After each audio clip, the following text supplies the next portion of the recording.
mencionar aqui o currículo do Dr. Michel Temer. Dr. Michel Temer é bacharel em Ciências Jurídicas pela Faculdade de Direito da Universidade de São Paulo, doutor em Direito Constitucional pela Pontifícia Universidade Católica de São Paulo, professor de Direito Constitucional, diretor dos cursos de pós-graduação da PUC São Paulo, diretor da Faculdade de Direito de Itu, duas vezes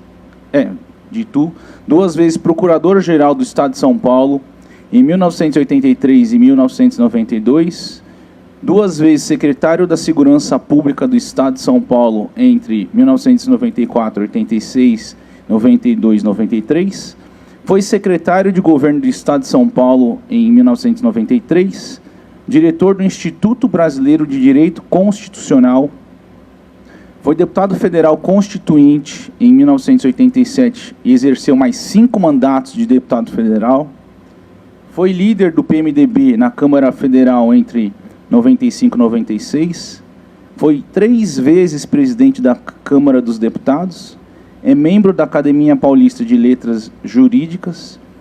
É conferencista internacional, autor de livros e de artigos publicados em revistas especializadas em jornais brasileiros e estrangeiros, exerceu a vice-presidência da República entre 2011 e 2016, abriu por 3 vezes a Conferência Internacional da ONU em Nova York.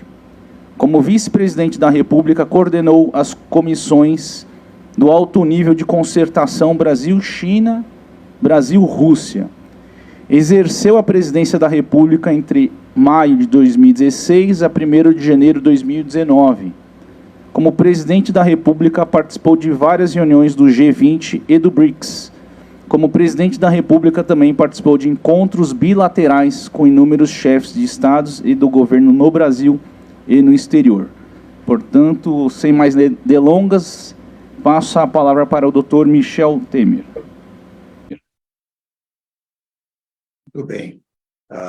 Eu quero, desde já, cumprimentar a todos, agradecer a gentileza do convite, né, e cumprimentar também a OAB por esse extraordinário encontro, né?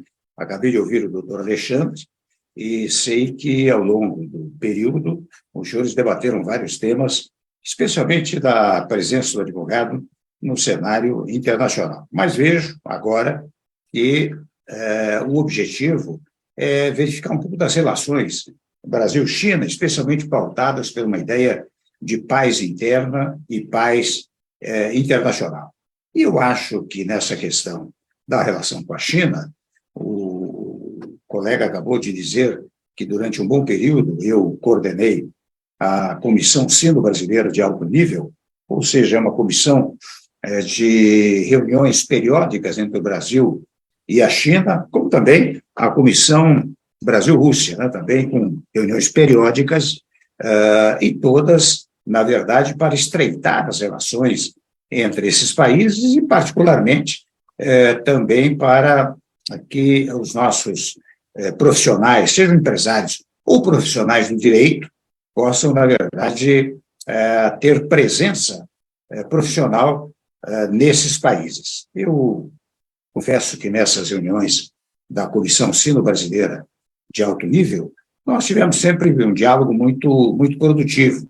E nessas ocasiões todas, vocês sabem que aqui no Brasil há uma comissão Brasil-China, né, que faz uma intermediação entre os empresários brasileiros e os empresários chineses, né, durante muito tempo.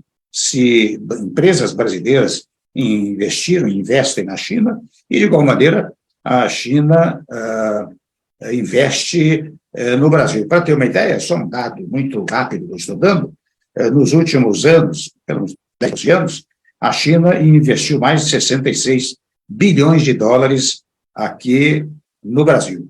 E isso abre um mercado extraordinário. E a ideia da paz, eu quero fazer um pequeno corte aqui, a ideia da paz é uma ideia estabelecida no texto constitucional. Vocês sabem que no preâmbulo da Constituição, e o preâmbulo vem de preambular, e, portanto, antes de entrar no texto escrito, a determinação que o povo brasileiro deu aos constituintes que elaboraram, criaram o novo Estado brasileiro em 5 de outubro de 88, diz, olha, vocês vão constituir um Estado, está logo no preâmbulo, pautado pela ideia da paz interna e pela paz internacional. Isso é fundamental. É claro que isso vem do fenômeno mais lá de trás, que é da globalização, mas é fundamental para o progresso das relações multilaterais do nosso país. E essa multilateralidade é fundamental. Vocês vejam que a China é o nosso principal parceiro comercial. Logo em seguida, o nosso segundo parceiro comercial é os Estados Unidos.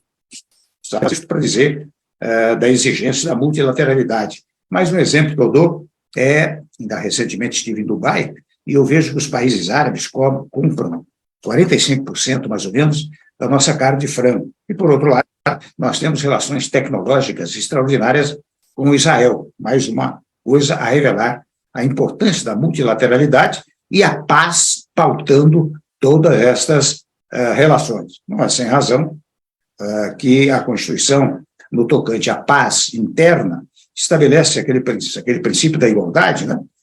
Que parece relevante, mas tem uma relevância extraordinária no tema da paz, quando diz, olha aqui, todos são iguais perante a lei, não podendo haver distinção de sexo, raça, credo religioso, político, etc., né? Então, a mensagem que o povo deu ao Brasil foi, olha aqui, unam-se todos, o que não significa que você não possa ter divergências ideológicas, programáticas, de ideias, mas sempre pautados pela ideia da paz, nunca pela agressão física ou verbal. E, de igual maneira, no setor internacional, logo no artigo 1º da Constituição, está dito que o Brasil haverá de pautar-se Estado democrático, o que é pela eficação nas relações, da solução pacífica dos conflitos internacionais. E até mais adiante, um fenômeno curioso, hoje que se fala tanto em artefato nuclear, né? Está dito que os artefatos nucleares só podem ser utilizados para fins pacíficos.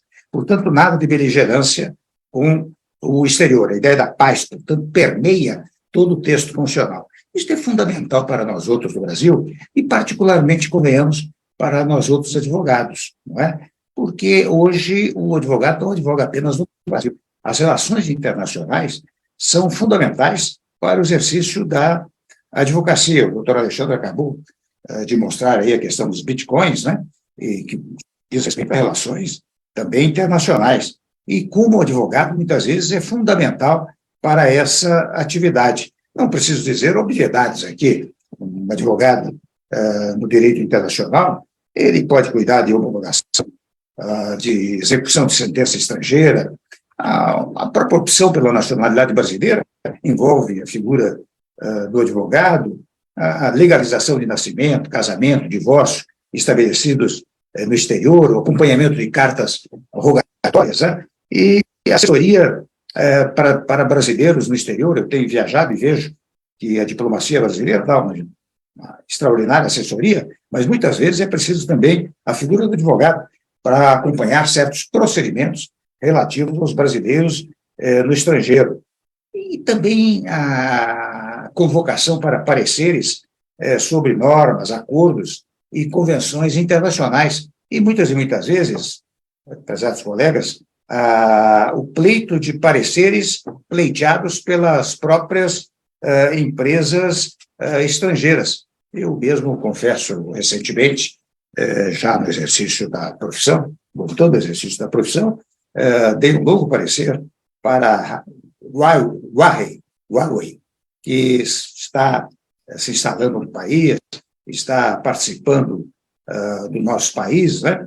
E hoje, interessante, eu, logo que fui dar esse parecer, verifiquei que a China faz parte, naturalmente, da Organização Mundial do Comércio.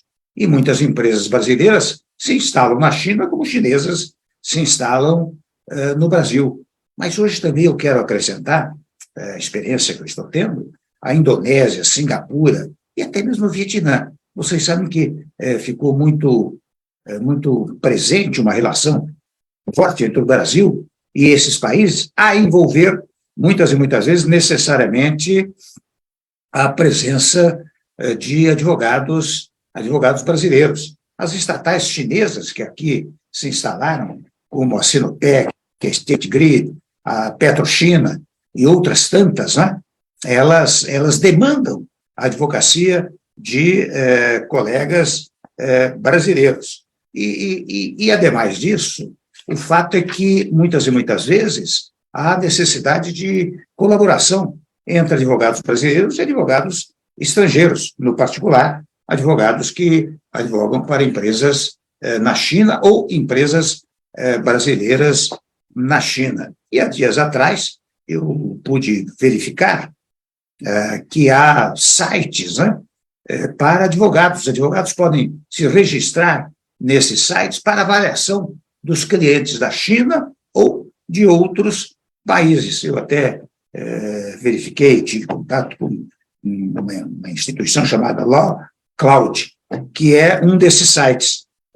O advogado se inscreve e tem, se obtiver algum caso que venha por meio desses sites, na verdade, ele paga uma comissão dos seus honorários para esse site. Mas isto a revelar a importância da advocacia no plano internacional. Para advogando, não é? O advogado estará fazendo também uma conexão entre esses países e, portanto, patrocinando aquela tese inaugural que eu mencionei aqui, da multilateralidade, particularmente da pacificação das relações do Brasil com os países estrangeiros, em particular com a China. Eu até conto aqui um brevíssimo episódio para concluir esta minha breve fala de 10 minutos, como foi determinado.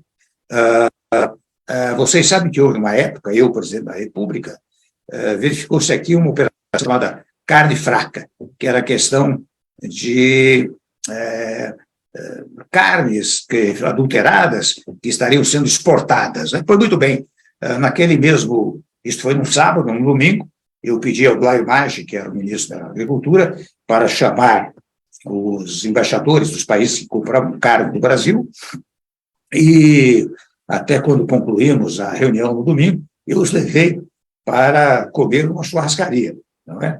Para jantar numa churrascaria, primeiro ponto. Segundo ponto, 2 dias depois, vejo a importância dessas relações internacionais. Eu recebo uma mensagem do presidente Xi Jinping, por meio da sua embaixada, de que não iria reduzir, ainda que minimamente, a compra de carnes do Brasil, a revelar, portanto, a importância dessa relação Brasil-China.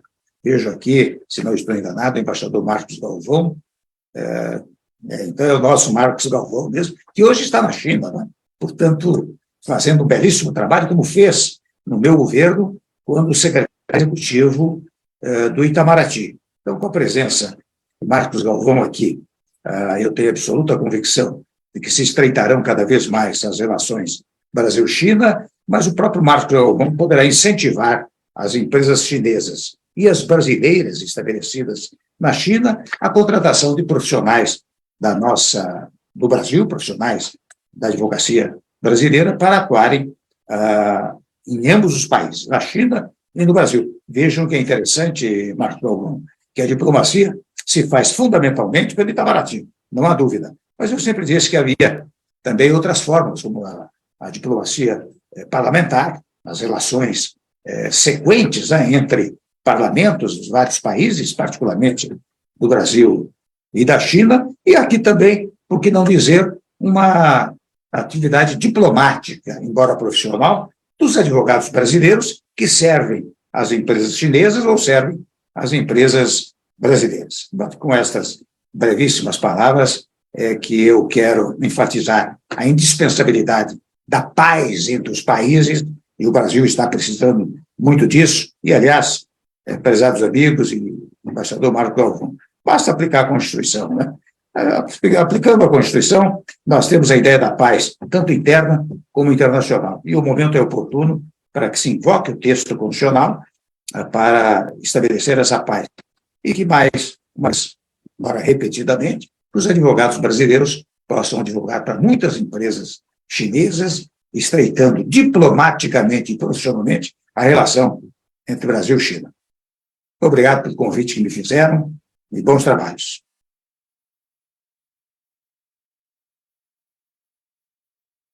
Quero agradecer o presidente